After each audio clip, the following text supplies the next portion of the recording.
Hello दोस्तों, मेरे YouTube channel पर आपका स्वागत है। तो चलिए कहानी शुरू करते हैं। और कहानी अच्छी लगी तो प्लीज़ चैनल को लाइक कमेंट शेयर जरूर कीजिएगा। वर्षा अपना सिर नहीं में हिलाकर बोले, ऐसी कोई बात नहीं है। जब भी कोई बड़ा कॉन्ट्रैक्ट कंपनी को मिलता है, मैं उसमें अपना 100% देती हूँ और उसका 2 गुना प्रॉफिट ला कर देती हूँ कंपनी को। वैशाली वर्षा के बात को सुनते हुए धीरे से महक के कान में बोले, हमरे घर में बस एक बड़का भैया जैसे लड़के की कमी थी, वो भी आ गई। अब पता नहीं घर का क्या होगा। महक वैशाली की बात पर उसकी तरफ देखते हुए बोली, क्या मतलब क्या होगा? कुछ नहीं होगा, जैसा सब कुछ चल रहा है वैसा ही रहेगा। आखिर में मृत्युंजय निर्जला की तरफ देखते हुए बोला, मॉम मुझे आपको कुछ बताना था। मृत्युंजय के चेहरे के एक्सप्रेशंस को देखते हुए राजेंद्र जी बोले, जय। मृत्युंजय राजेंद्र जी के बात बोला, सही समय आने पर चीज़ों के सामने ले आना चाहिए। निर्जला मृत्युंजय की बात सुनकर बोली, मतलब ये मॉम के विकल्प सारंग नहीं है, बल्कि राजन परिवार का बेटा है। जिस वक्त हैदराबाद में अपने मेरे भाई को जन्म दिया था, वो मरा हुआ पैदा हुआ था। आपकी हालत क्रिटिकल थी, जिस कारण अधिराज अंकल ने अपने दुश्मनों से विकल्प को बचाने के लिए आपकी गोदी में डाल दिया। तो जितना हक आपका है उतना ही हक राजन परिवार का है विकल्प पर।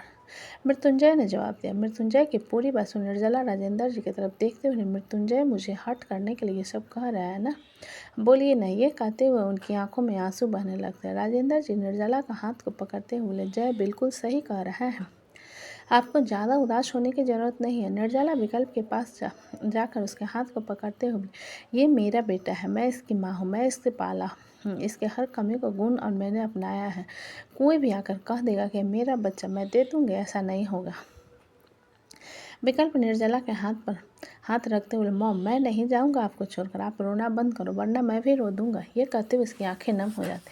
वर्षा उसकी तरफ देखकर एक नज़र देखने के बाद फिर से कॉफ़ी पीने लगती है। राजेंद्र जी उन दोनों को रोता हुआ देखकर बोले, रोने की कोई ज़रूरत नहीं है, जैसे हम सभी थे हमेशा से वैसे ही रहेंगे।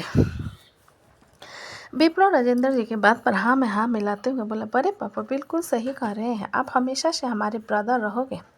कशिश उन लोगों की तरफ देखते हुए बोला, हाँ 5 पांडवों की सेना। मीरा कशिश को घूरते हुए, तुम हर बार ऐसा क्यों कहते हो मुझे? कशिश मृत्युंजय की तरफ इशारा करते हुए बोला, अपने भाई से पूछो। मृत्युंजय कुछ कहता उससे पहले वहाँ पर शेखर जी और नीरू आ जाते। सुधांशु मिंकू को महक के गोद से लेकर शेखर जी के गोद में देते हुए बोला, पापा देखिए मेरा भांजा और आपका नाती। सुधांशु के बाद पर शेखर जी बच्चे की तरफ देखते हैं और उसके गाल को छूते हुए कहते हैं, आपका स्वागत है राजकुमार, आंखें खोलिए। लेकिन मिंकू आंखें नहीं खोलता, जिस पर नीरू मिंकू के हाथ पर छूते हुए शेखर जी से कहते, कोई बात नहीं, कितना प्यारा है, बिल्कुल मृत्युंजय की तरह दिखता है। नहीं नहीं, सुधांशु नीरू की बात को सुनकर बोला, माँ मिंकू सिर्फ जीजे को बेटा नहीं है, जीजे का बेटा नहीं है, दीदी का भी है। हाँ तो उसकी नाक उसकी तरह है ना, बाकी चेहरा तो बिल्कुल मृत्युंजय की तरह। नीरू ने कहा। जिसे सुनकर मृत्युंजय सुधांशु की तरफ देख कर बोला, शाले साहब कितना भी पापड़ बेल लो, मेरी औलाद मेरी तरह ही रहेगा। सुधांशु चिढ़ भरी नजरों से मृत्युंजय की तरफ देखने के बाद मुंह बना लेता है तो नीरू डोरी में के पास जाकर अपने हाथों में पकड़े बॉक्स से 2 चांदी के चूड़ी निकालकर उसके हाथ में पहनाते हुए, ये हमारी तरफ से। डोरी में, जो कि अपने अग्रणी आंखों से सब लोगों को देख रही थी, जोर जोर से हाथ को बचाने लगती है, जिस पर चूड़ी में लगे झुनझुने बजने लगे। उसकी खुशी को देखकर हुए सभी लोग मुस्कुरा देते हैं। वहीं झुनझुने की आवाज़ को सुनकर मिंकू धीरे धीरे अपनी आंखें खोलता है। सुधांशु जो कि डोरी में को देख रहा था, मिंकू की आंखें खोलता हुआ देखकर खुश होते हुए, देखो ये आंखें खोल रहा है। सभी लोग मिंकू की तरफ देखने लगे, लेकिन उसकी आंखों को देखने के बाद मृत्युंजय के होठों पर मुस्कान आ जाती है और वही सुधांशु का मुंह बन जाता है, क्योंकि मिंकू की आंखें बिल्कुल मृत्युंजय की तरफ प्योर ब्लू थी। मिंकू की बड़ी बड़ी ब्लू आंखें, गाने भूरे बाल, हल्के गुलाबी गाल और उसके आई लेसेस काफ़ी बड़े थे, जिसे झपकते हुए सब लोगों को देख रहा था। अमृत मिंकू को देखते हुए मुस्कुरा कर बोला, मृत्युंजय मैंने हमारी बचपन की फ़ोटो देखी है, तुम बिल्कुल वैसे ही दिखते थे। जिसे सुनकर शोभित बोला, मृत्युंजय भाई ऐसे नहीं दिखते थे, बल्कि मिंकू मृत्युंजय भाई जैसा दिख रहा है, कुछ भी बोलते रहते हो यार। महक मिंकू के हाथ को पकड़ते हुए बोले, मैं आपकी माँ हूँ। मिंकू महक की बात पर हल्का तिरछा मुस्कुरा देता है, जिसे देखकर सुधांशु मृत्युंजय को घूरने लगता है, क्योंकि उसकी मुस्कान बिल्कुल मृत्युंजय की तरह थी। आखिर में मृत्युंजय अपनी जुबान खोलते हुए, हम लोगों को अब घर चलना चाहिए। 2 दिन बाद मैंने नामकरण का प्रोग्राम रखा है, जहाँ पर तीनों बच्चों का नाम रखा जाएगा। डिस्चार्ज के पेपर मैंने रेडी कर दी है। इसलिए घर चले। विप्लव व्हील चेयर से जल्दी जल्दी उठते बोले, मुझे भी जाना है। बॉबी विप्लव की जल्दबाजी पर बोले, अरे पहले ठीक तो हो जाओ। बॉबी की बात पर विप्लव अपने मसल्स दिखाते बोले, मैं बहुत स्ट्रांग हूँ, मुझे ज़रूरत नहीं है, मुझे घर जाना है, मैं यहाँ कैसे रहूँगा अकेले।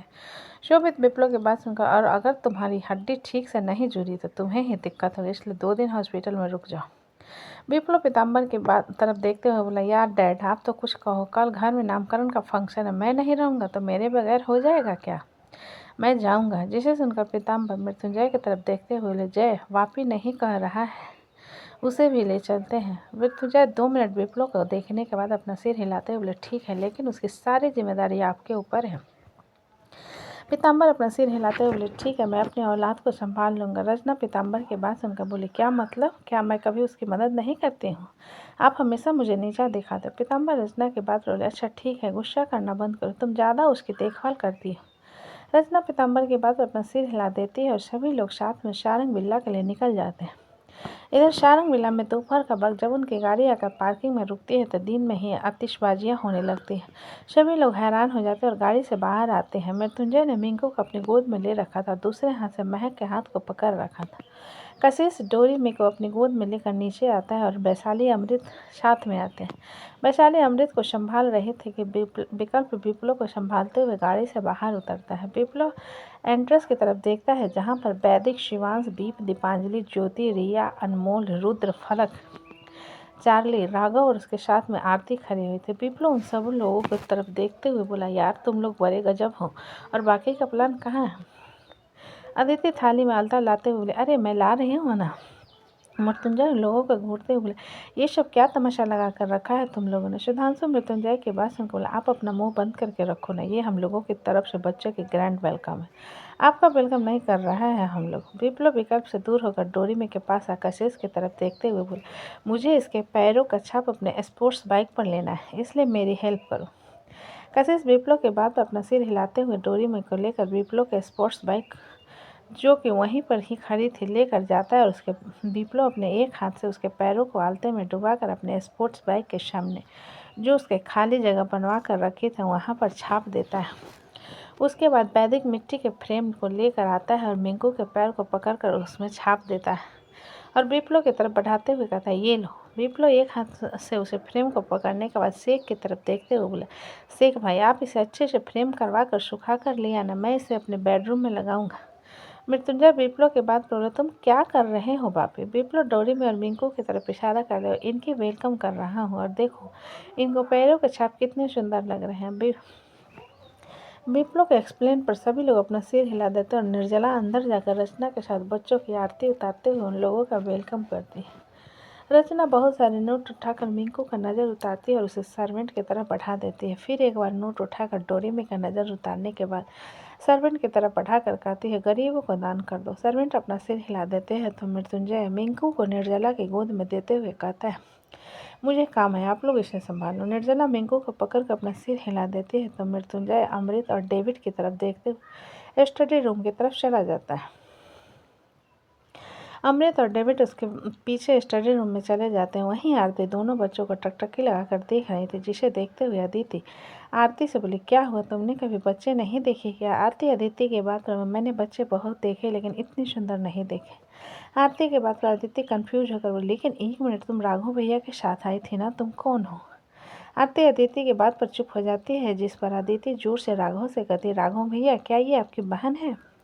विप्लव अदिति की बात पर आरती के सामने आया, उसे गौर से देखने के बाद, नहीं तो मुझे जहाँ तक पता है राघव भैया के कोई बहन नहीं, ये कौन है? फिर राघव को देखते बोले, आपकी गर्लफ्रेंड है? राघव फंस चुका था, सभी लोग उसे ही घूर रहे थे। राघव सब लोगों को जलती नज़र को खुद पर महसूस कर जल्दी से बोला, मेरी बीवी है। विप्लव आंखें बड़ी बड़ी कर आरती को देखते हुए राघव से बोला, क्या ये आपकी वाइफ है? इतनी सुंदर आपको इतनी छोटी लड़की कहाँ से मिली? चार्ली विप्लव के बाद पर उसका साथ देते बोले, मैंने भी यही पूछा था, इससे कहता है मेरी बीवी है, तमीज़ से बात करो। अब क्या पूछ भी नहीं सकता आदमी की, इतनी सुंदर कच्ची कली कहाँ से मिली? चार्ली की बात पर राघव उसे 2 मिनट घूरने के बाद सब लोगों की तरफ देखते हुए, कुछ दिन पहले जब मैं फंक्शन में गया था तो पता चला मॉम ने मेरा ही रिश्ता इसके साथ तय कर दिया, इसलिए शादी करनी पड़ी। ये कहते हुए राघव नजरें चुराने लगता है क्योंकि वो झूठ बोल रहा था। वही विप्लव आरती की तरफ अपना हाथ बढ़ाते, हेलो, मेरा नाम विप्लव सारंग और मैं इस घर की शांति हूँ। मेरा मतलब अशांत करने वाली शांति हूँ और सब मुझे प्यार से वापी कहते हैं। तुम भी प्यार से मुझे वापी कह सकती हो। मेरी प्यारी छोटी बहन। आरती विप्लव के बात पर अपने दोनों हाथ जोड़ती बोली, नमस्ते, मेरा नाम आरती राठौर है। विप्लव अपनी उंगली नहीं में हिलाते बोले, पहले था और अब तुम्हारा नाम आरती राघव राव है। विप्लव के बाद पर आरती अपना सिर हिला देती है। तभी चार्ली दौड़ते हुए आ जाता है और सीधा विप्लव के पैरों से लिपट जाता है, जिस पर विप्लव जमीन पर बैठकर उसे चूमते हुए कहता है, मेरा बच्चा, पापा को मिस किया। चार्ली विप्लव के बाद पर जोर से भौंकता है, जिस कारण बच्चे रोने लगते हैं। बच्चों को रोने की आवाज़ सुन चार्ली के एक्सप्रेशन बदल जाते हैं और वो चुपचाप सिर उठाकर कशिश और निर्जला की तरफ देखने लगता है। विप्लव चार्ली की तरफ देखते हुए अपने होठों पर उंगली रखकर बोला, चार्ली, तुम्हारे नए भाई और बहन आए हैं, लेकिन तुम चिल्लाना मत, वरना वो लोग रोना शुरू कर देंगे। ओके, मैं बाय। चार्ली अपना पूंछ हिला तो वहीं पर बैठ जाता है। वहीं चार्ली का रिएक्शन ऐसा था जैसे उसे किसी ने 3-4 थप्पड़ मार दिए हो। वो फलक की तरफ देखते हुए बोला, तुम इस कुत्ते की बात कर रही थी? फलक अपना सिर हिलाते हुए बोले, हाँ, इसका नाम चार्ली है, इसलिए मैं तुम्हें इसके साथ कंपेयर करती थी। विप्लव मिंकू के मोजे और डोरेमी के ओढ़े कपड़े को लाकर चार्ली को स्मेल करवाते हुए बोला, ये रहे तुम्हारे भाई और बहन, जिनके साथ तुम्हें प्यार से रहना है।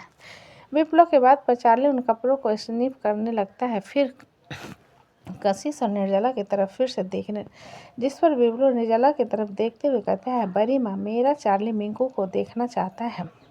निर्जला सोफे पर जाकर बैठ जाती है तो चार्ली थोड़ा सा दूरी बनाकर मिंकू को देखने लगता है। मिंकू अपनी नीलू आंखें से चार्ली को देखे जा रहा, जिस पर चार्ली खुशी से कूदने लगता है। सभी लोग उसकी तरफ देखकर मुस्कुरा देते हैं तो रचना महक की तरफ देखकर कहती है, महक, मिंकू को ले जाओ। फिर विप्लव की तरफ देखते हुए, और विप्लव, कल ये चार्ली बेडरूम से बाहर नहीं आना चाहिए, क्योंकि कल मेहमान आएंगे। विप्लव रचना के बाद पर चार्ली की तरफ देखते हुए, चार्ली, चलो हम बेडरूम में चलते हैं। चार्ली विप्लव के पास मिंकू की तरफ देखते हुए उसके साथ साथ चला जाता। चार्ली की ट्रेनिंग इतनी अच्छी थी कि उसे सिंपल भाषा में कुछ भी करे पर तुरंत उस चीज़ को करता था, चाहे उसका मन हो या ना हो। और विप्लव के इंस्ट्रक्शन को सुनकर वो उसके पीछे बेडरूम की तरफ चला जाता है। बाकी सब लोग वहीं बैठकर बातें करने लगते हैं, क्योंकि दोपहर के लंच का वक्त हो गया था और शेफ ने खाना बना दिया था। स्टडी रूम में अमृत, डेविड और दीप मृत्युंजय के सामने खड़े हुए थे। मृत्युंजय अमृत की तरफ देखते हुए, तुम कहाँ गए थे जहाँ से तुम्हें उस यशस्वी ने उठा लिया था? अमृत मृत्युंजय के सवाल पर बोला, वीर के चाचा जी कुछ तमाशा कर रहे थे, इसी बारे में एसपी ने मुझे कॉल करके बुलाया था, लेकिन मुझे पता नहीं था कि वो ये सब प्लान कर रहा है। मृत्युंजय अमृत की बात पर बोला, उसकी लाश नहीं मिली है और मुझे लगता है कि वो ज़रूर वापस आएगा। डेविड मृत्युंजय की बात पर बोला, लेकिन हमारे इंट्रोडक्शन के अनुसार पता चला है कि वो जंगली जानवरों से भरा हुआ है और उसकी बॉडी से खून बह रहा था। जरूर जानवर उसे खा गए होंगे। मृत्युंजय गहरी सांस भर कर बोला, मुझे और कोई तमाशा नहीं चाहिए, क्योंकि अब इस घर में 2 नन्हे जान आ चुके हैं। डेविड मृत्युंजय की बात सुन अपना सिर हिलाते बोला, उसकी फिक्र आप मत कीजिए, लेकिन मुझे आपका जेट चाहिए था। मृत्युंजय डेविड की बात पर आंखें चढ़ाते, क्यों, ऐसी कौन सी जगह पर जा रहे हो जो तुम्हें जेट चाहिए? महक मृत्युंजय की बात पर बोला, अरे अब मैं भी रिलेशनशिप वाला आदमी हूँ। अपनी बंदी को घुमाने लेकर जाना पड़ता है ना। तुम्हारी बंदी ऐसे किस राज की प्रिंस है जिसे गाड़ी के बजाय जेट चाहिए जेट पर जाने के लिए? मृत्युंजय ने आंखें छोटी कर, जिसे देखकर डेविड नाराजगी से, अरे यार, मुझे भी शादी करनी है, जिंदगी भर गर्लफ्रेंड बॉयफ्रेंड बनकर तो नहीं रह सकता ना, इसलिए अपनी गर्लफ्रेंड को सरप्राइज वाला मैरिज प्रपोजल दे रहा हूँ। आप सब भी रहोगे वहाँ पर, इसलिए मुझे आपका जेट चाहिए। अमृत डेविड की बात सुनकर मृत्युंजय की तरफ देखते रहे, ये पक्का हम लोगों का घर तुड़वाना चाहता है, क्योंकि औरतों की फितरत ऐसी होती है ना कि वो लड़का कर रहा है तो तुम मेरे लिए ये क्यों नहीं कर सकते? और हम लोगों ने तो आज तक अपनी वालियों को एक छोटा सा गिफ्ट भी नहीं दिया, जबकि अब वो हमारे बच्चे की माँ है। मृत्युंजय अमृत के साथ देते हुए बोला, बिल्कुल सही। जब उस बेवकूफ़ रुद्र ने केरल में अपनी वाली को शादी के लिए प्रपोज किया था, तब महक मुझसे बात नहीं कर रहे थे, यह कहकर कि मैं आज तक उसे एक रिंग नहीं पहनी। उन दोनों की बात सुनकर डेविड फ्रस्ट्रेट होकर बोला, आप लोग कंजूस हो तो उसमें मेरी क्या गलती है? मैं अपनी बंदी को प्रपोज कर रहा हूँ तो भी आप लोगों को जलन हो रही है। कैसे जलनखोर आदमी हो यार आप लोग, जबकि मैं आप लोगों के हर एक काम में मदद करता, फिर भी आप लोग मेरी एक छोटी सी ख्वाहिश पूरा नहीं कर सकते। दीप डेविड की बात पर बोला, कोई बात नहीं, तुम मेरा जेट ले जाना, मैं बुरा नहीं मानूंगा और मेरी वाइफ मुझसे शिकायत भी नहीं करेगी। दीप की बात पर मृत्युंजय से घूरते बोले, मेरे आदमी को अपने साइड करना चाहते हो, कोई ज़रूरत नहीं, मैं दे दूंगा, और इससे मुझसे पूछने की क्या ज़रूरत है, लेकर चला जाएगा ना। डेविड मृत्युंजय की बात पर भागकर उसके पास जा उसे कस कर गले लगाते हुए बॉस, अब दुनिया का सबसे अच्छे बॉस हो यार, बहुत प्यार आता है मुझे आप पर।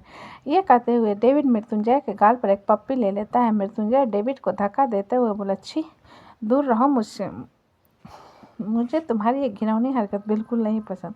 हर वक्त औरतों की तरह चिपकते रहते हो। डेविड मृत्युंजय के नाक पर मुंह बनाते हुए, मैडम जब किस करती होगी तब उन्हें कैसे ऐसा नहीं रहते होंगे, तो तुम तो मेरी बीवी हो गया जो मैं तुम्हें भी अपने आप को चूमने दूँ।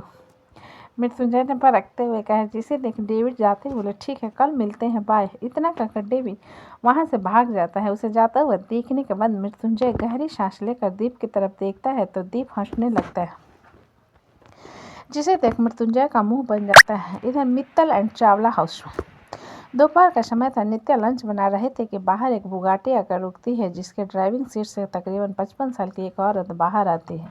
उसने बिजनेस क्लॉथ्स पहन रखे थे और काफ़ी अदा के साथ चलते हुए अंदर आती है। उसे देखकर कोई भी नहीं कह सकता था कि वो एक 55 साल की औरत है, बल्कि वो दिखने में सिर्फ 40 साल की ही लग रही थी। उसके चेहरे पर एक अलग ही तेज ही था, जो उसके सक्सेस को चीख चीख कर बयान कर रहा था। उसके पीछे रोल्स रॉयस आकर रुकती है, जिसमें से चित्रांग और आरोही बाहर आते। चित्रांग उस औरत को देखकर बोला, हेलो आंटी। वो औरत चित्रांग की बात पर सिर्फ अपना सिर हिलाकर अंदर जाते हुए बोली, करण कहाँ है? चित्रांग उसके बात सुन जल्दी से बोला, मैंने उसे मैसेज कर दिया था आप आ रही हो, तो उसने कहा कि वो ऑफिस से निकल चुका है। वो औरत अपना सिर हिलाकर आरोही की तरफ देखते हुए बोली, तुम यहाँ क्या कर रही हो? आरोही उनकी बात सुनकर बोली, मॉम जस्ट चिल डाउन, मैं अपना सारा काम पूरा करके यहाँ आई हूँ। वो औरत बिना उसकी बात का कोई जवाब दिए अंदर की तरफ चली जाती है और करण की एसयूवी आकर भी रुकती है और वो भागते हुए अंदर आता है। करण अंदर जाकर उस औरत की तरफ देखते हुए बोला, मॉम। तो हेलो दोस्तों, कहानी कैसी लगी मुझे कमेंट में लिखिए। अच्छी लगे तो प्लीज़ चैनल को लाइक करें, सब्सक्राइब करें, ज़्यादा से ज़्यादा शेयर करें। कहानी को पूरा सुनने के लिए